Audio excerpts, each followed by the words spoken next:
ఈ వరల్డ్‌లో కొన్ని కంట్రీస్ ఉన్నాయి కదా! ఆ కంట్రీస్‌లో ప్రతి ఒక్కటి తన వేలో రిచ్‌గా ఉంది. కానీ క్వెషన్ ఏంటంటే అసలు ఈ కంట్రీస్ ఎలా రిచ్ అయ్యాయి? ఒక చిన్న కంట్రీ కూడా ఒక రైట్ ప్లాన్‌తో వరల్డ్‌లో టాప్‌లో ఉండొచ్చు. ఈ వీడియోలో మనం top 15 richest countries in world గురించి మాట్లాడుకుందాం. ఒక కంట్రీ ఎలా రిచ్ అయింది? మనీ ఎలా సంపాదించింది? వాళ్ళ ఇన్‌కమ్ సోర్సెస్ ఏంటి? వాళ్ళ ప్రాబ్లమ్స్ ఏంటి? అన్నీ మనం సింపుల్‌గా తెలుసుకుందాం. లిస్ట్‌లోకి వెళ్ళే ముందు మన ఇండియా ఈ లిస్ట్‌లో ఉందో లేదో, ఒకవేళ ఉంటే ఏ పొజిషన్‌లో ఉందో కింద కమెంట్ చేయండి. అండ్ ఛానెల్‌ని సబ్స్క్రైబ్ చేసుకోండి. ఇక లేట్ చేయకుండా వీడియో స్టార్ట్ చేద్దాం. నంబర్ 1 వచ్చేసి లక్సెంబర్గ్. లక్సెంబర్గ్ అనేది యూరోప్‌లోని ఒక చిన్న దేశం. కానీ ఈ చిన్న దేశం ప్రపంచంలోనే అత్యధిక ఆదాయాన్ని కలిగిన దేశంగా నిలిచింది. 2025లో లక్సెంబర్గ్‌లో ప్రతి వ్యక్తికి యావరేజ్‌గా $1,40,000 కంటే ఎక్కువ ఇన్కమ్ ఉంది. ఈ దేశం ఎలా రిచ్ అయిందంటే ఇక్కడ బ్యాంకింగ్, ఫైనాన్స్, టెక్నాలజీ రంగాలు బాగా అభివృద్ధి చెందాయి. అలాగే ఫారెన్ ఇన్వెస్ట్మెంట్స్ కూడా ఇక్కడ ఎక్కువగా ఉన్నాయి. కానీ ఈ దేశం కూడా కొన్ని సవాళ్లను ఎదుర్కొంటుంది. ఉదాహరణకు ప్రపంచ ఆర్థిక సంక్షోభాలు ఇక్కడ కూడా ప్రభావం చూపిస్తాయి. నంబర్ 2 వచ్చేసి ఐర్లాండ్. ఐర్లాండ్ అనేది యూరప్ లోని ఒక చిన్న ఐస్లాండ్. కానీ ఈ దేశం 2025లో ప్రతి వ్యక్తికి యావరేజ్ గా $131,188 ఇన్కమ్ ఉంది. ఈ దేశం ఎలా రిచ్ అయిందంటే ఇక్కడ టెక్నాలజీ, ఫార్మాస్యూటికల్స్, ఫైనాన్స్ రంగాలు బాగా డెవలప్ అయ్యాయి. అమెరికా కంపెనీలు ఇక్కడ ఎక్కువగా పెట్టుబడులు పెట్టాయి. కానీ ఈ దేశం కూడా కొన్ని సవాళ్లను ఎదుర్కొంటుంది. ఉదాహరణకు పన్ను విధానాలు ఇతర దేశాలతో పోలిస్తే తక్కువగా ఉండటం వల్ల ఇతర దేశాలు విమర్శలు చేస్తున్నాయి. నంబర్ 3 వచ్చేసి స్విట్జర్లాండ్. స్విట్జర్లాండ్ అనేది యూరోప్ లోని ఒక దేశం. ఈ దేశం 2025లో ప్రతి వ్యక్తికి యావరేజ్ గా $104,896 ఇన్కమ్ ఉంది. ఈ దేశం ఎలా రిచ్ అయిందంటే ఇక్కడ బ్యాంకింగ్, ఫైనాన్స్, టెక్నాలజీ రంగాలు బాగా అభివృద్ధి చెందాయి. అలాగే ఇక్కడ ఉన్న క్వాలిటీ ఎడ్యుకేషన్ కూడా డెవలప్మెంట్ కి కారణం. కానీ ఈ దేశం కూడా కొన్ని సవాళ్లను ఎదుర్కొంటుంది. ఉదాహరణకు ప్రపంచ ఆర్థిక సంక్షోభాలు ఇక్కడ కూడా ప్రభావం చూపిస్తాయి. నంబర్ 4 వచ్చేసి సింగపూర్. సింగపూర్ అనేది ఏషియా కాంటినెంట్ లో ఒక చిన్న దేశం. కానీ ఈ దేశం 2025లో ప్రతి వ్యక్తికి యావరేజ్ గా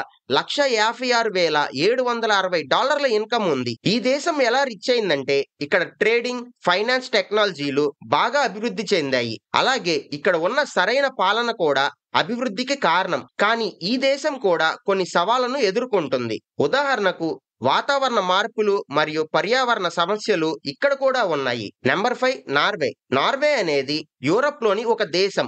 ఈ దేశం 2025లో ప్రతి వ్యక్తికి యావరేజ్ గా $90,320 ఇన్కమ్ ఉంది. ఈ దేశం ఎలా రిచ్ అయిందంటే ఇక్కడ ఆయిల్ మరియు గ్యాస్ పరిశ్రమలు బాగా డెవలప్ అయ్యాయి. అలాగే ఇక్కడ ఉన్న క్వాలిటీ హెల్త్ కేర్ మరియు ఎడ్యుకేషన్ కూడా డెవలప్మెంట్ కి కారణం. కానీ ఈ దేశం కూడా కొన్ని సవాళ్లను ఎదుర్కొంటుంది. ఉదాహరణకు వాతావరణ మార్పులు మరియు పర్యావరణ సమస్యలు ఇక్కడ కూడా ఉన్నాయి. నంబర్ 6 వచ్చేసి యునైటెడ్ స్టేట్స్. యునైటెడ్ స్టేట్స్ అనేది ప్రపంచంలో అతిపెద్ద ఆర్థిక వ్యవస్థ కలిగిన దేశం అని మనందరికీ తెలుసు.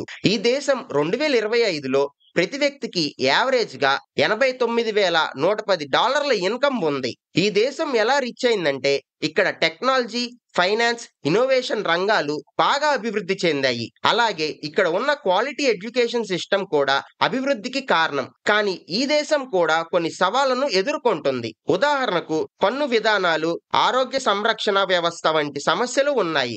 నంబర్ 7 ఖత్తర్. ఖత్తర్ అనేది మిడిల్ ఈస్ట్ లో ఒక చిన్న దేశం. ఈ దేశం 2025లో ప్రతి వ్యక్తికి యావరేజ్ గా $118,760 ఇన్కమ్ ఉంది. ఈ దేశం ఎలా రిచ్ అయిందంటే ఇక్కడ ఆయిల్ మరియు గ్యాస్ పరిశ్రమలు బాగా అభివృద్ధి చెందాయి. అలాగే ఫారెన్ ఇన్వెస్ట్మెంట్స్ కూడా ఇక్కడ ఎక్కువగా ఉన్నాయి. కానీ ఈ దేశం కూడా కొన్ని సవాళ్లను ఎదుర్కొంటుంది. ఫర్ ఎగ్జాంపుల్ వాతావరణ మార్పులు మరియు పర్యావరణ సమస్యలు ఇక్కడ కూడా ఉన్నాయి. Number 8 United Arab Emirates. United Arab Emirates అనేది మిడిల్ ఈస్ట్ లో ఒక దేశం. ఈ దేశం 2025లో ప్రతి వ్యక్తికి యావరేజ్ గా $89,110 ఇన్కమ్ ఉంది. ఈ దేశం ఎలా రిచ్ అయిందంటే ఇక్కడ ఆయిల్ ఆయిల్ మరియు గ్యాస్ పరిశ్రమలు బాగా డెవలప్ అయ్యాయి. అలాగే టూరిజం, ట్రేడింగ్ రంగాలు కూడా బాగా డెవలప్ అయ్యాయి. కానీ ఈ కంట్రీ కూడా కొన్ని సవాళ్లను ఎదుర్కొంటుంది. ఉదాహరణకు వాతావరణ మార్పులు మరియు పర్యావరణ సమస్యలు ఇక్కడ కూడా ఉన్నాయి. Number 9, Denmark.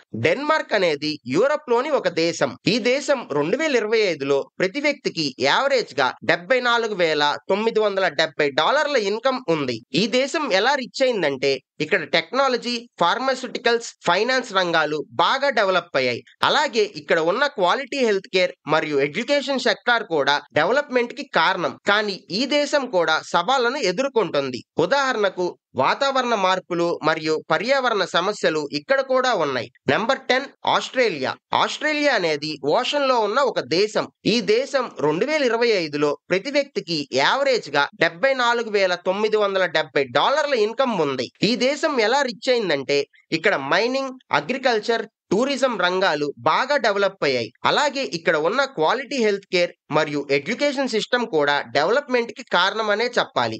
కానీ ఈ దేశం కూడా కొన్ని సవాళ్లను ఎదుర్కొంటుంది. ఉదాహరణకు వాతావరణ మార్పులు మరియు పర్యావరణ సమస్యలు ఇక్కడ కూడా ఉన్నాయి. నెంబర్ 11 వచ్చేసి స్వీడన్. స్వీడన్ అనేది యూరప్ లోని ఒక దేశం. ఈ దేశం 2025లో ప్రతి వ్యక్తికి $58,000 ఇన్కమ్ ఉంది. ఈ దేశం ఎలా రిచ్ అయిందంటే ఇక్కడ టెక్నాలజీ, ఫార్మాస్యూటికల్స్, ఫైనాన్స్ రంగాలు బాగా డెవలప్ అయ్యాయి. అలాగే ఇక్కడ ఉన్న quality health care and education system development కి కారణం. కానీ ఈ దేశం కూడా కొన్ని సవాళ్లను ఎదుర్కొంటుంది. ఉదాహరణకు వాతావరణ మార్పులు మరియు పర్యావరణ సమస్యలు ఇక్కడ కూడా ఉన్నాయి. Number 12, Germany. జర్మనీ అనేది యూరప్ లో ఒక స్ట్రాంగ్ కంట్రీ. సైజ్ పెద్దది, ఎకానమీ ఇంకా పెద్దది. ఈ కంట్రీ ఎలా రిచ్ అయిందంటే కార్స్, మెషినరీస్, కెమికల్స్ వల్ల. BMW, మెర్సిడీస్, బోష్ లాంటి వరల్డ్ ఫేమస్ కంపెనీస్ ఇక్కడే స్టార్ట్ అయ్యాయి. పీపుల్ వర్క్ కల్చర్ చాలా డిసిప్లైన్డ్, క్వాలిటీకి ఇంపార్టెన్స్ ఇస్తారు. కానీ ageing population problem, energy dependency issues ఉన్నాయి. Number 13, Canada. కెనడా నార్త్ అమెరికాలో చాలా పెద్ద కంట్రీ. నేచర్ అంటే ఫారెస్ట్, లేక్స్, మౌంటైన్స్, ఆయిల్ అన్ని super. People life super comfortable. Education and health care almost free. ఈ కంట్రీ ఎలా రిచ్ అయిందంటే నేచురల్ రిసోర్సెస్ స్మార్ట్ గా యూజ్ చేశారు. ప్లస్ గవర్నమెంట్ పాలసీస్ కరెక్ట్ గా ఉన్నాయి. కానీ distance from world markets and climate changes problems ఉన్నాయి. Number 14, Hong Kong. హాంకాంగ్ అంటే ఏషియాలో ఒక చిన్న సిటీ కంట్రీ. ఈ ప్లేస్ స్పోర్ట్స్, ట్రేడ్, ఫైనాన్స్ ఇలాంటి వాటిల్లో చాలా strong. Banks, stock market, business hub, చాలా ఫాస్ట్ లైఫ్. కానీ political uncertainty, real estate prices crazy high. Number 15, Japan. Japan లో streets super clean, tech everywhere, cars, electronics, robots చాలా advanced. ఈ country ఎలా rich అయిందంటే ఇన్నోవేషన్ వల్ల. కానీ ప్రాబ్లం ఏమిటంటే population ageing, low birth rate and frequent natural disasters. మీరు Japan problems ఇంకా డీప్ గా తెలుసుకోవాలంటే మన ఛానల్లో already dark side of Japan గురించి వీడియో చేశాం. డిస్క్రిప్షన్ లో లింక్ మెన్షన్ చేస్తా, వెళ్ళి చూడండి. ఇక ఇక్కడతో మన లిస్ట్ ఎండ్ అయింది. ఈ వీడియోలో మనం వరల్డ్ టాప్ 15 రిచెస్ట్ కంట్రీస్ గురించి తెలుసుకున్నాం. ఇంకా వేరే కంట్రీస్ ఏ ఏ ప్లేసుల్లో ఉన్నాయో తెలుసుకోవాలంటే పార్ట్ 2 అని కమెంట్ చేయండి. ఈ వీడియోకి 20 కమెంట్స్ వస్తే పార్ట్ 2 చేస్తా. చిన్న కంట్రీస్ కూడా right plan, hard work, smart policies తో వరల్డ్ టాప్ లో ఉన్నాయని చూసాం. ఈ కంట్రీస్ ఎలా మనీ సంపాదించింది, వాళ్ళ మెయిన్ ఇన్కమ్ సోర్సెస్ ఏంటి, వాళ్ళ ప్రాబ్లమ్స్ ఏంటి అనేది తెలుసుకున్నాం. సో మీకు ఈ వీడియో యూజ్ అయిందని అనుకుంటే లైక్ చేసి షేర్ చేయండి అండ్ సబ్స్క్రైబ్ చేసి నెక్స్ట్ వీడియో మిస్ అవ్వకండి. పార్ట్ 2 కావాలంటే కమెంట్స్ లో పార్ట్ 2 అని కమెంట్ చేయండి. నెక్స్ట్ వీడియోలో కలుద్దాం. Bye bye.